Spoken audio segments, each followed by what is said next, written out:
What is means objective resolution? Objective resolution, आप बताओ objective resolution. जैसे हम कोई बुक लिखते हैं तो उस बुक की बिगिनिंग में उसका ऑब्जेक्ट लिखते हैं, हम ये बुक क्यों लिख रहे हैं,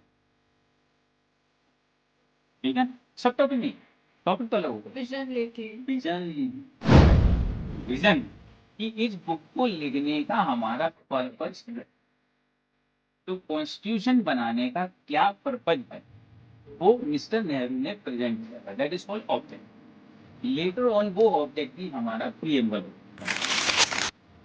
ठीक है, उसमें इंडिया का भी है, ठीक है।